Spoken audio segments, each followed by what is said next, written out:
According to Richard Valencia, LAUSD is composed of roughly 721,000 students, and out of those, 510,000 are Hispanic.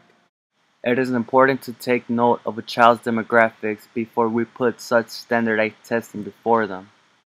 Not taking into account a child's demographic will be a disadvantage to them. They will be likelier to fail, and with them failing, teachers will have low expectations of them. With low expectations, educators will be able to track children into classes that prevent them going on into higher education.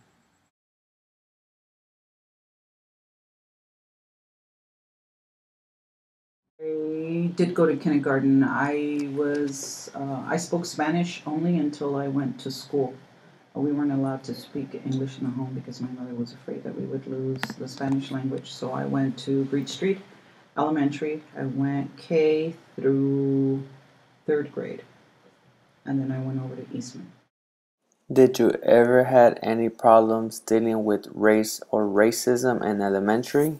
Once I moved to Eastman, I did. I had my fourth grade teacher, Miss Balosic. It was a dual teaching class in the fourth grade. I had Miss Balosic, and I forget the name of the other teacher. And then in the fifth grade, I had Miss Chilson.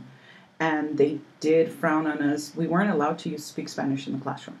And so what was the punishment for speaking Spanish? They would sit us in the corner. They would give us standards. They would take away playtime. So no physical force, just like taking away privileges, right? Or away making privileges. You do extra. Yes, extra work. All right. Right.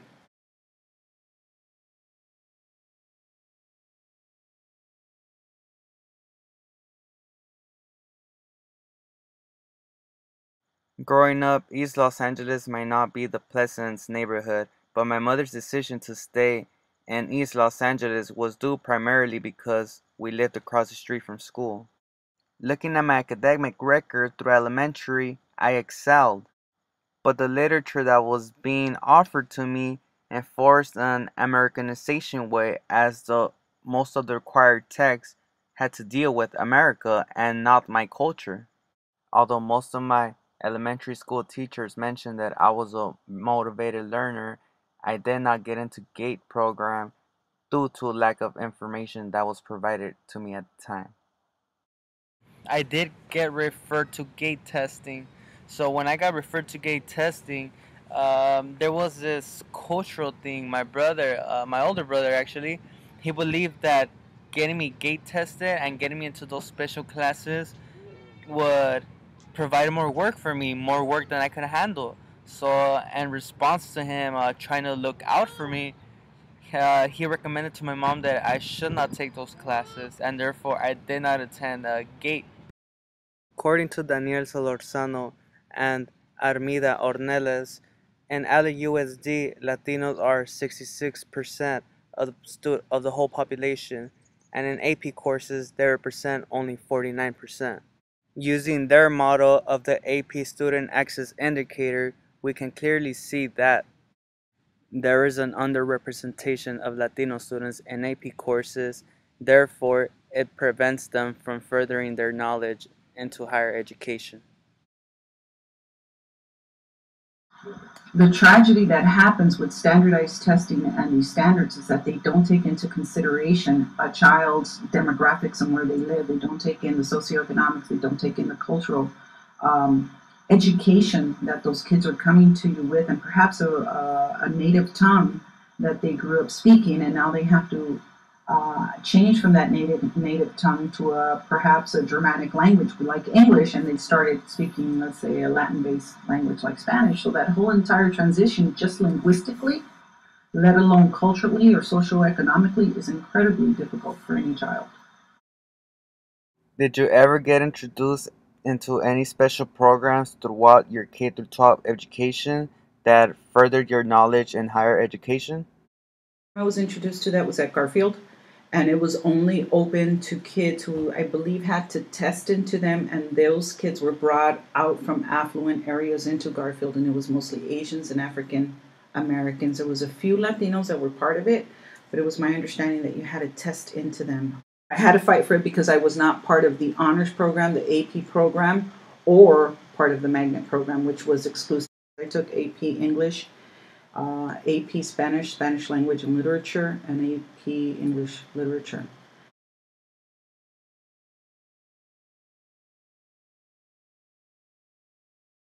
According to Daniel Solorzano and Tara Yosso, the cultural deficient model contends that minority cultural values, as transmitted through the family, are dysfunctional and therefore cause low educational and occupational attainment. Through this model, we could see how race and racism intertwine to neglect minorities' culture and enforce the majority's values.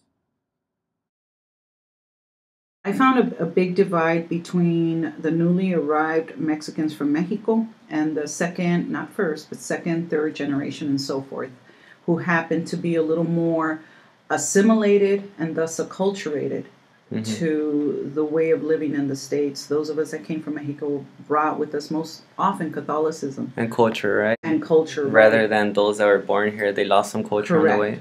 Correct. Okay. And it was more out of convenience and habit that they practiced than true belief and sticking to the rituals and the belief system and the behavior.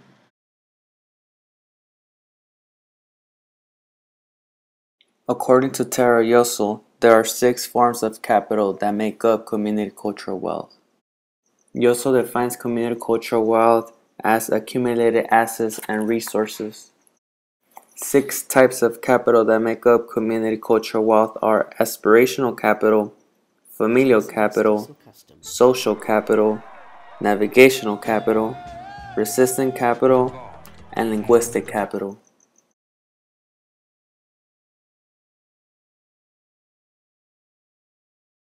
The history, the literature, very limited representation of any ethnic group other than to perhaps specifically target a certain period in history. And it was what is commonly known as, like, the Chinese coming to help out with the railroads. The Bracero program was not introduced to me until I was in high school. And ironically, when I went to high school, it was only the Latino teachers who were teaching that and pushing for that. In the non-Latino classrooms, the teachers would not push that type of history or that type of literature. And also we were told that Cinco de Mayo was Mexican Independence Day over and over and over. Thanksgiving, we were never told the other side of the Native Americans and how they were massacred when the Europeans arrived to the States.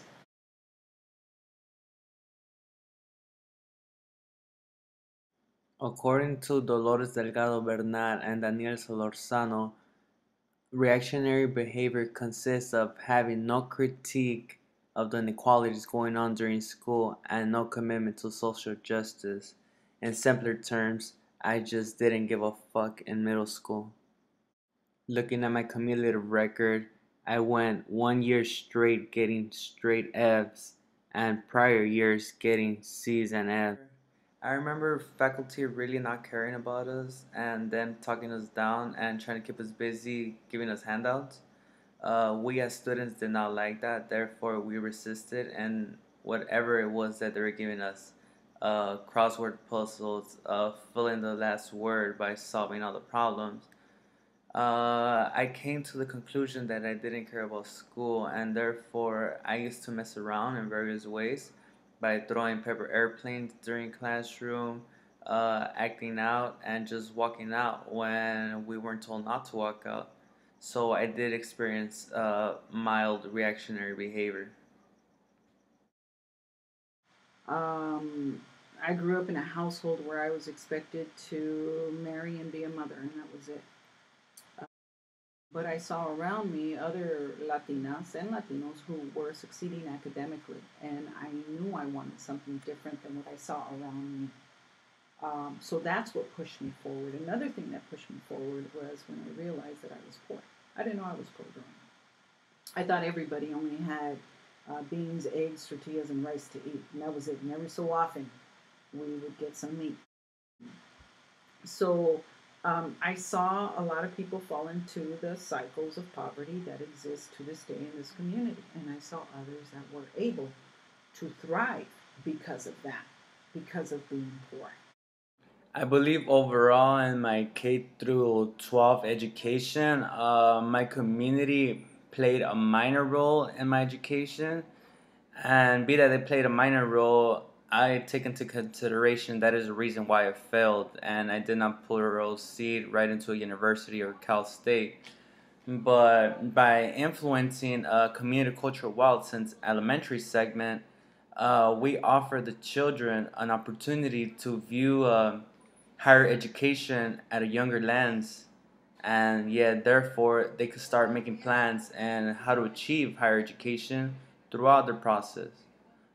But not enforcing community culture will result in low occupational attainment of Chicanos and Chicanas in post-secondary education, and it will enforce Americanization, and with that, minorities will slowly but surely forget their culture.